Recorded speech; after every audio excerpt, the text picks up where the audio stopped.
Hello friends. देखिए, कोई भी सीरियस कैंडिडेट्स किसी एग्ज़ाम में होते हैं ना नौकरी के लिए, तो पीटी, मेंस और इंटरव्यू सभी की तैयारी एक साथ शुरू कर देते हैं। ऐसा नहीं कि पीटी कर लिए पहले, उसका रिजल्ट आएगा तब मेंस की हम तैयारी करेंगे, मेंस का हो जाएगा फाइनली तब हम इंटरव्यू की तैयारी शुरू करेंगे, तो ये देर हो जाती है। और ऐसा देखा गया है ना कि जो एक साथ कंप्रिहेंसिव तैयारी करते हैं ना, वो हमेशा सक्सेसफुल होते हैं। तो आप में से बहुत लोगों का रिटेन हो चुका होगा या होने वाला होगा फाइनली। कुछ लोग इंटरव्यू की तैयारी कर रहे होंगे। तो रिटेन में तो हमने काफ़ी सारे वीडियो अपलोड्स किए हैं आपके लिए। अब इंटरव्यू में क्या होता है, कैसे होता है, ये लोगों को बड़ा टेंशन रहता है। इंटरव्यू नाम सुन के ही हाथ पांव फूलने लगते हैं कि अरे बाबा इंटरव्यू देना है, कैसे होगा, उस दिन क्या पहनना है, कैसे जाना है, क्या क्या पढ़ें, क्या तैयारी करें। तो ये सब के लिए टेंशन नहीं लेना। आइए आज हम आपको ब्रीफ में बताते हैं कि इंटरव्यू के दिन आपको क्या करना है और कैसे करना है, कैसे इंटरव्यू आपको फेस करना है। ये टिप्स आप ध्यान में रखिए और मेरा वादा है कि अगर आप इस तरह से तैयारी करेंगे, इस तरह से अपने को प्रेजेंट करेंगे, तो आप सक्सेसफुल होंगे। तो सबसे पहला क्या होता है कि जैसे ही आप मेंस का एग्ज़ाम पास कर जाते हैं, आपको एडवाइस किया जाता है थ्रू योर मेल या फिजिकली, जैसे भी किया जाए लेटर के फॉर्म में, वो आपको एडवाइस किया जाता है कि आपको किस तारीख को कहाँ अपियर होना है इंटरव्यू के लिए। सपोज़ कीजिए बॉम्बे में है, बॉम्बे आपको अपियर होना है। बॉम्बे में कहाँ पर होना है वो भी आपको उसमें फुल एड्रेस दिया जाएगा, 2nd फ्लोर, 4th फ्लोर उस बिल्डिंग का, वो सब भी बताया जाएगा और कितने बजे पहुँचना है वो भी बताया जाएगा।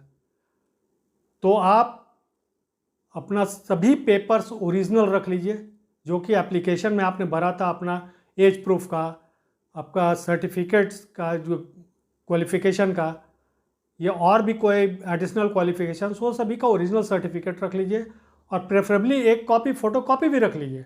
कभी कभी ज़रूरत पड़ जाती है, ऐसे ज़रूरत नहीं पड़ेगी लेकिन ज़रूरत पड़ सकती है, तो to be on the safe side एक आध कॉपी रख लीजिए, एक्स्ट्रा भी फ़ोटो कॉपी। और वो फोटोग्राफ भी रख लीजिए कुछ, जो कि आपने एप्लीकेशन के समय उस पर अपलोड किया था, क्योंकि ये सब आपका देखा जाएगा। तो जिस दिन आपका इंटरव्यू है उसके एक दिन प्रेफरेबली पहले आप पहुंच जाइए उस सेंटर पे। जैसे बॉम्बे में है तो बॉम्बे आप पहुंच जाइए, और जो आपको वेन्यू दिया गया है जहाँ इंटरव्यू होना है, मान लीजिए नरीमन पॉइंट में कहीं होना है, तो उसके आसपास कोई होटल में रुक जाइए रात में एक दिन पहले, और अपने को रिलैक्स फील कीजिए, या कोई रिलेशन है वहाँ रुक जाइए। और ये कोशिश मत कीजिए, बहुत लोग करते क्या हैं कि 2 दिन 3 दिन पहले पहुँच गए और जाके इंटरव्यू अगर पहले से चल रहा है तो भाई इंटरव्यू में क्या पूछ रहा है, कैसे पूछ रहा है, उसके बारे में बातचीत करने लगते हैं। तो वो करने की ज़रूरत नहीं, उससे आप अननेसेसरी टेंस हो जाइएगा। टेंस हो जाइएगा कि आखिर क्या करना है, कैसे करना है, ये सब आपको देखना पड़ेगा, और अननेसेसरी 50 तरह के सवाल आपके दिमाग में आ जाएंगे। रात में रिलैक्स कीजिए। नेक्स्ट मॉर्निंग देखिए, इंटरव्यू नॉर्मली 2 पार्ट में होता है, एक प्री लंच सेशन, एक पोस्ट लंच सेशन। तो प्री लंच सेशन में अगर आपका है तो आपको 8 बजे के आसपास, 7:30 8 बजे आपको रिपोर्ट कर देना होगा, क्योंकि 9 बजे से साधारणतः इंटरव्यू शुरू हो जाता है। और एक इंटरव्यू में 15 से 20 मिनट समय मान के चलिए कि लगता है।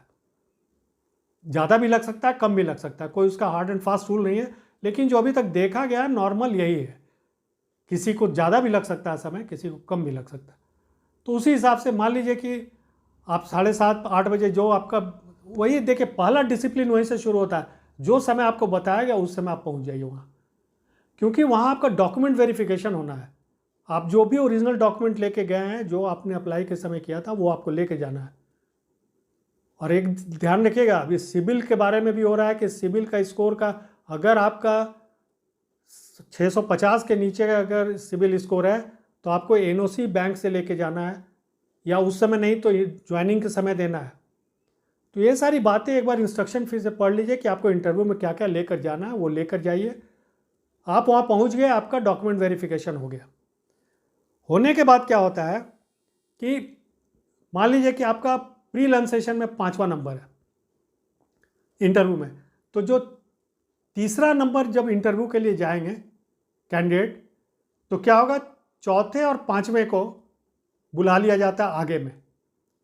इंटरव्यू बोर्ड उसके एक दरवाज़ा के अंदर अपना चैम्बर है कहीं पर, वहाँ हो रहा है। उसके बाहर 2 चेयर लगे रहेंगे, एक पर चौथे नंबर कैंडिडेट बैठेंगे, एक पर 5वें नंबर कैंडिडेट बैठेंगे।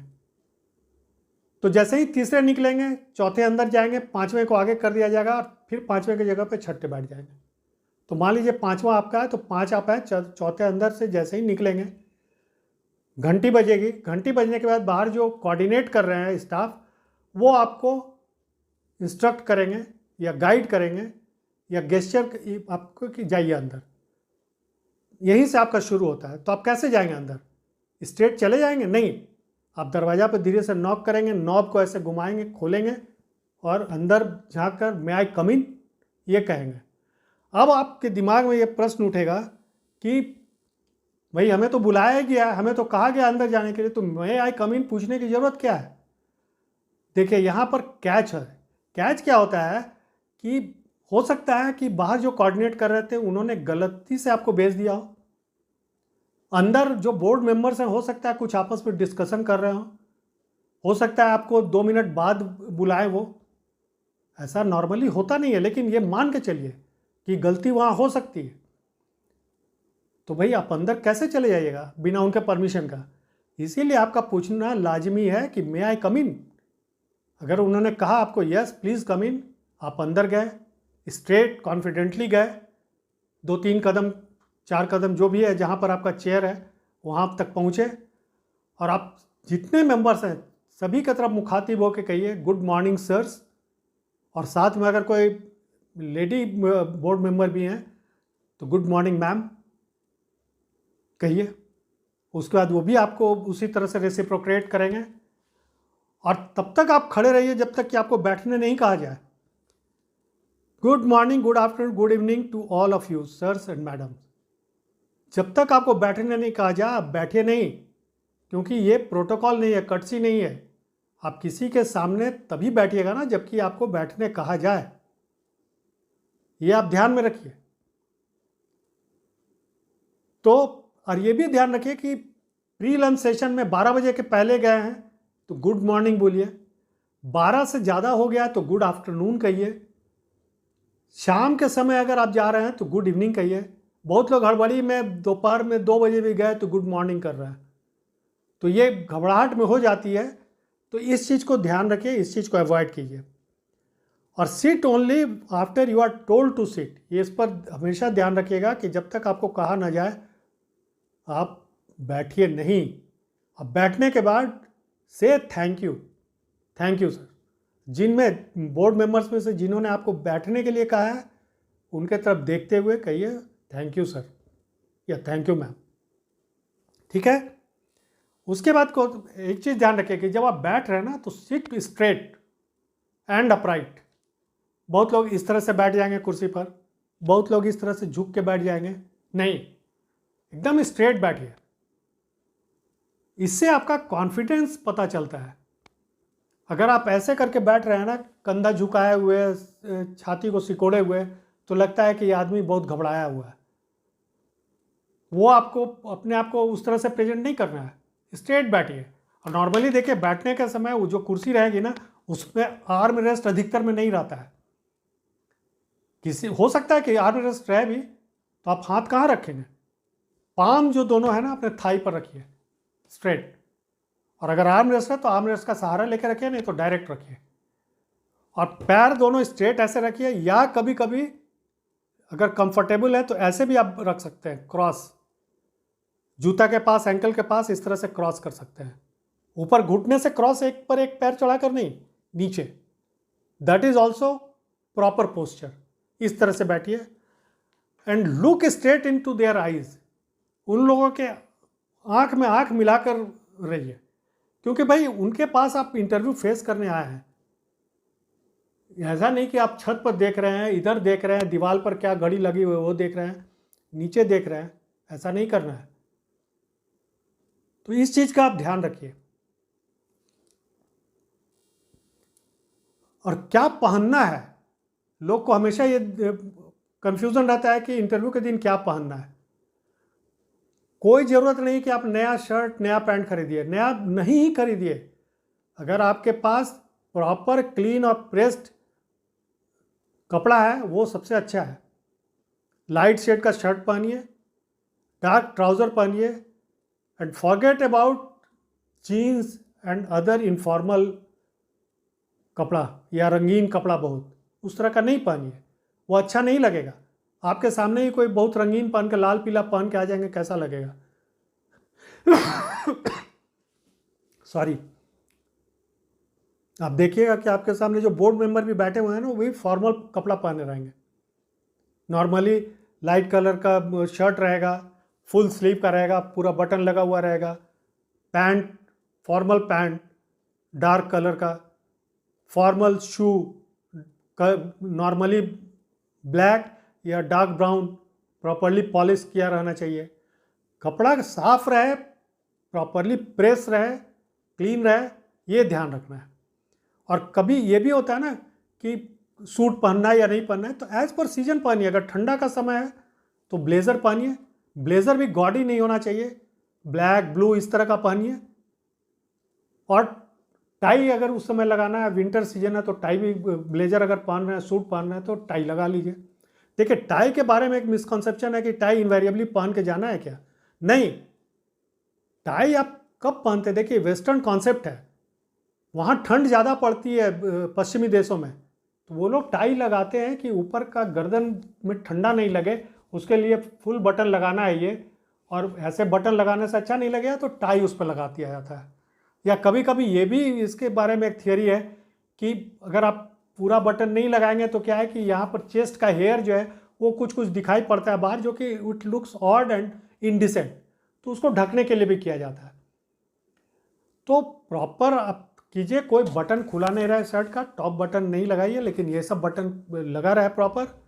और अगर विंटर सीजन नहीं है तो नॉर्मल प्लेन शर्ट और पैंट पहन के जाइए, ब्लैक या ब्राउन पॉलिश्ड शू, इतना आप पहनिए।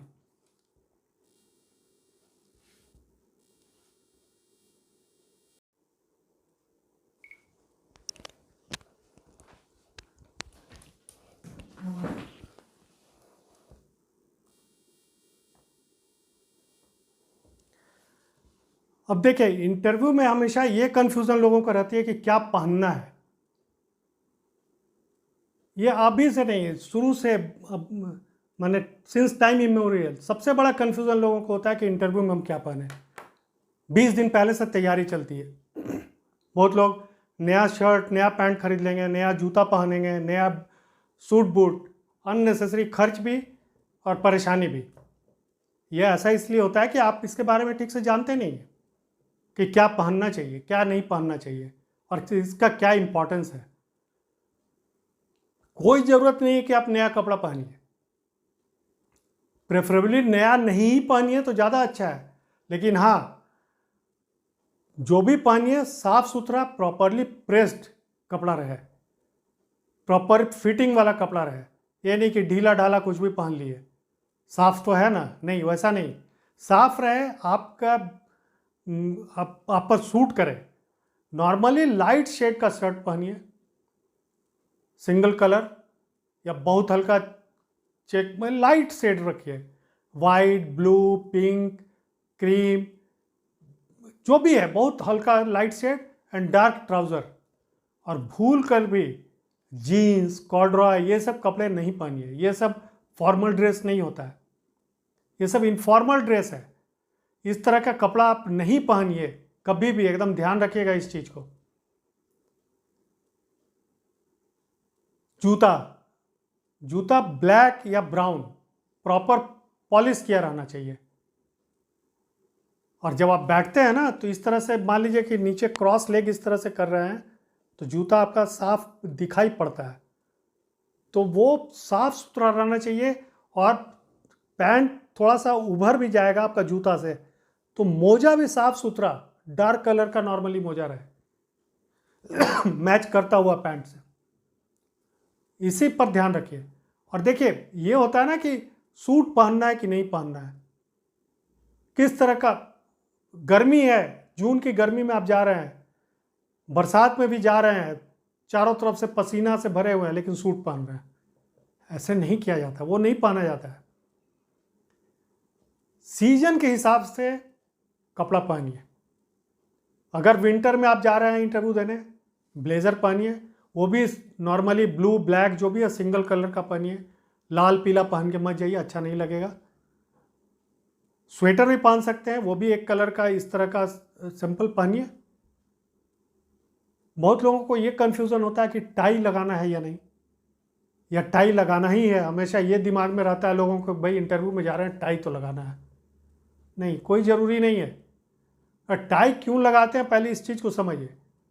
टाई जो है ना, पश्चिमी देशों का वेस्टर्न कॉन्सेप्ट है ये। वहाँ ठंड ज़्यादा पड़ती है, तो लोग क्या करते हैं कि गर्दन में ठंडा नहीं लगे इसके चलते यहाँ बटन लगाना चाहते हैं। बटन लगाएंगे ऐसे बिना टाई का तो अच्छा नहीं लगेगा, इसीलिए इस पर टाई लगाया जाता है। ये पर्पस है उसका।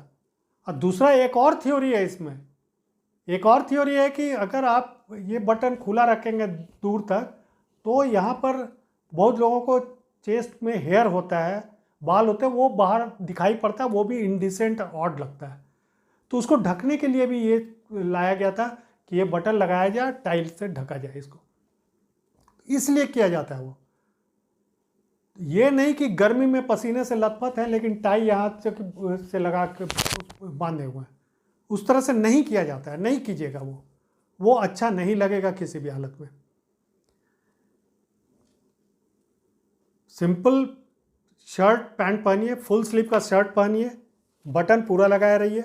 शर्ट वगैरह भी जो पहन रहे हैं उसमें भी पूरा बटन लगाइए। ये नहीं कि एक दो बटन खुला हुआ है, कोई हीरो जैसा ऐसे चले आ रहे हैं। आप ध्यान रखिए ना कि आप नौकरी के इंटरव्यू देने के लिए आ रहे हैं, और ऐसे नौकरी के लिए जा रहे हैं जहाँ की आपसे फिर काफ़ी उम्मीदें होंगी। आपसे लोग आएंगे जाएंगे मिलेंगे। अगर बैंक में जा रहे हैं, ब्रांच मैनेजर बनेगा, आपके पास बहुत सारे लोग आएंगे, तो आप अपने को प्रेजेंटेबल नहीं रखेंगे, ढंग का नहीं रखेंगे, तो आपके नीचे के स्टाफ भी उसी तरह करेंगे, कस्टमर भी आपको अच्छा नहीं समझेंगे। तो ये आपको ध्यान रखना है।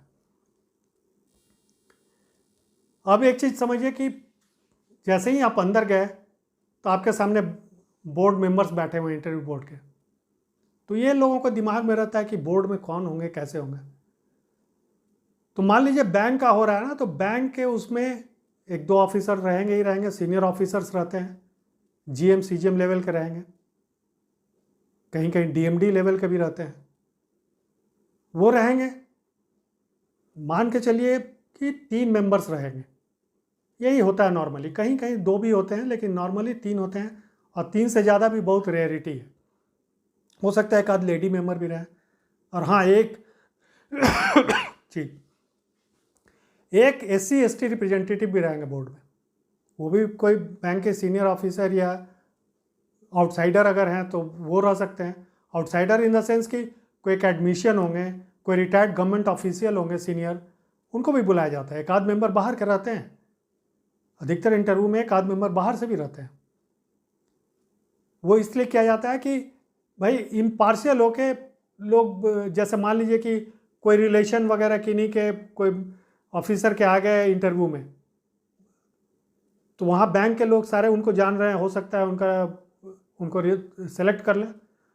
तो आउटसाइड मेंबर जो है ना, वो भी अपना इम्पार्शियल व्यू देते हैं। इस सब के लिए बचने के लिए किया जाता है ये। तो ये एक उसका व्यू है। हो सकता है, देखिए ये भी कोई हार्ड एंड फास्ट रूल नहीं है कि एक आउटसाइडर रहेंगे, लेकिन नॉर्मली ये होता है।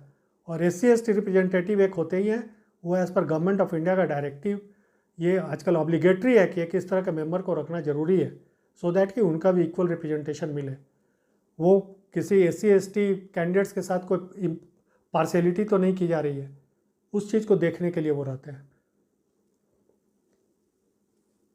और जो एकेडमिशियन रहेंगे, हो सकता है कहीं किसी यूनिवर्सिटी के वाइस चांसलर हों या रहे हों, या किसी सब्जेक्ट के एक्सपर्ट हों, सीनियर प्रोफेसर हों, या कोई retired government officer, senior IAS officer हों, रिटायर किए हुए हों, उनको रखा जाता है। कहीं के चीफ सेक्रेटरी होंगे, कहीं के रजिस्ट्रार होंगे, कहीं के होम सेक्रेटरी होंगे, कहीं के किस बोर्ड मेंबर हो। तो ये इस तरह से बोर्ड का कंपोजिशन होता है। तो ये बड़े बड़े नाम सुनकर घबराना नहीं है। इन लोगों को भी ब्रीफ किया रहता है कि किस तरह से इंटरव्यू लेना है। ये कौन बनेगा करोड़पति देखते होंगे आप लोग में से बहुत लोग देखते हैं ना कि शुरू में जब कोई कैंडिडेट आता है तो अमिताभ बच्चन उसके पास जाके उसको एटीज़ करने के लिए उसके पास जाते हैं, उसका कंधा थपथपाते हैं, उसको कुर्सी पर बैठाते हैं। क्यों? कि वो सहज फील करे, टेंस नहीं हो। टेंस होने से क्या होता है कि आदमी का पूरा टैलेंट बाहर नहीं आ पाता है। तो बोर्ड मेंबर्स को भी ब्रीफ किया रहता है कि कैंडिडेट्स को बहुत ज़्यादा टेंस मत कीजिए। शुरुआत का क्वेश्चन हल्का पूछा जाता है नॉर्मली, केबीसी में भी देखते होंगे कि भाई आप जवाब देने लगेंगे ना तो आपको कॉन्फिडेंस आ जाएगा, तब आपका ट्रू एलिमेंट जो है पता चलेगा सामने बोर्ड मेंबर्स वगैरह को भी कि आप किस तरह से बात कर सकते हैं, आप में एक्चुअल टैलेंट क्या है। किसी को दबा दीजिएगा ना तो पूरी बात बाहर नहीं आती है। तो इसीलिए वो आप समझिए कि वो भी आपको बहुत कंफर्टेबल फील कराएंगे। वो बोलेंगे कि feel comfortable, feel at ease. आपको कोई दिक्कत है, आपसे हिंदी में पूछें या इंग्लिश में पूछें, ये सब पूछेंगे। वो हमेशा चाहेंगे कि आपका जो अंदर हिडन जितना भी चीज़ है ना वो बाहर आए। आपका मैनर्स क्या है, आप कैसे बैठते हैं, सब वो देखेंगे। देखिए, आप और इंटरव्यूअर के बीच में डिस्टेंस क्या रहता है? आप देखते हैं ना, किसी घर में ड्राइंग रूम में जाइएगा तो सोफ़ा रहता है, बीच में एक सेंटर टेबल रहता है।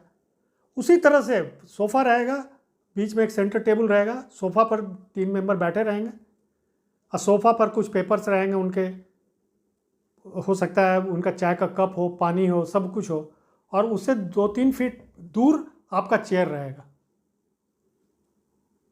कभी कभी आपको ऑकवर्ड लगेगा, ऑड लगेगा कि उतनी दूर बैठे हुए हैं, अजीब तरह से बहुत लोग उसमें नर्वस फील करने लगते हैं, पैर हिलाने लगेंगे, हाथ हिलाने लगेंगे, पोस्चर बदल जाएगा।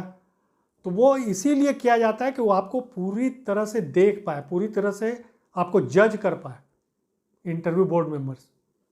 तो इसीलिए आपका नॉर्मली बोर्ड मेंबर से 4 से 6 फीट के दूरी पर आपको बैठाया जाता है कि कहीं कोई ट्रिकी सिचुएशन के बारे में क्वेश्चन पूछ लिया गया तो कहीं आप घबरा कर हाथ पैर तो नहीं हिला रहे हैं, नाखून तो नहीं चबाने लग रहे हैं, शिवर तो नहीं कर रहे हैं। ये सब चीज़ वो देखते हैं। तो वो सबसे क्या पता चलता है कि आपको कॉन्फिडेंस कितना है या कॉन्फिडेंस की कमी कितनी है, ये देख रहे हैं। या आपका मैनर्स कितना है, आप ट्रिकी सिचुएशन से भी कैसे बाहर आते हैं। तो इसीलिए आपको थोड़ा दूर बैठाया जाता है। वो आपका पोस्चर्स देखते हैं, आपका मैनर्स देखते हैं, आपका कॉन्फिडेंस लेवल देखते हैं। इसके लिए आपको थोड़ी दूर बैठाया जाता है उनसे। कभी कभी होता क्या है कि किसी सीनियर मेंबर का जो चैम्बर है वहाँ भी इंटरव्यू होता है, तो उनका जो नॉर्मल चेयर है, बड़ा सा टेबल है, वहाँ भी बैठ सकते हैं। उनके बगल में 2 कुर्सी लगेगी 2 अदर मेंबर्स के लिए, बट वो कम होता है। बड़े जो ऑफिसर होते हैं उनके चैम्बर में उनका टेबल और जो कुर्सी होती है उसके बगल में एक सोफ़ा भी रहता है, तो नॉर्मली वहीं बैठते हैं लोग। तो थोड़ा सा आपको आसान लगेगा। टेबल के उस पार इस पार बैठने में थोड़ी सी दिक्कत होती है लोगों को। ये सब साइकोलॉजिकल ये एक तरह से टेस्ट है, उसके लिए ये किया जाता है कि नहीं भाई आमने सामने बैठिए, आमने सामने बैठ के बात करने में अच्छा लगेगा। खाली ये कि स्ट्रेट बैठिए, ऐसे पोस्चर करके मत बैठिए कि झुके हुए हैं या इस तरह से बैठ रहे हैं या पैर हिला रहे हैं, वो सब नहीं करना है। इस चीज़ पर ध्यान रखिए। तो ये था पार्ट 1। और पार्ट 2 जो है इसके बारे में हम कल परसों बात करेंगे कि किस तरह के क्वेश्चंस आपसे पूछे जाएंगे। देखिए, ये मान के चलिए कि आप तो जीके मैथ ये सब के बारे में तो वो लोग जान चुके हैं, आप तो रिटन एग्जाम पास करके आए हैं, तो वो आपका नॉलेज नहीं देख रहे हैं, वो आपकी पर्सनैलिटी को जज करने के लिए आए हैं कि आप कैसे हैंडल करते हैं, कैसे डिफ़िकल्ट क्वेश्चंस को हैंडल करते हैं, आप कितने ट्रूथफुल हैं, कितने ऑनेस्ट हैं अपने जवाब देने में। तो ये सब चीज़ पर आपको ध्यान रखना है। ये मत सोचिए कि मोटी मोटी किताब पढ़ के जा रहे हैं हम इंटरव्यू के लिए, हमसे क्या पूछेंगे कि अच्छा बताइए ये फलाना साल में क्या हुआ था, फलाना ईयर में क्या हुआ था, तो ऐसे क्या हुआ था, तो औरंगजेब जब आया तो क्या हुआ। ये सब तरह के क्वेश्चन नहीं पूछे जाते हैं। कैसे क्वेश्चन पूछे जाएंगे, कैसे आप उनको गाइड कीजिएगा कि आप ही से क्वेश्चन निकले, ये सब हम आपको अगले सेशन में बताएंगे, इसका इंटरव्यू टिप्स पार्ट 2 में। चलिए आज के लिए इतना ही। That's all. Thank you.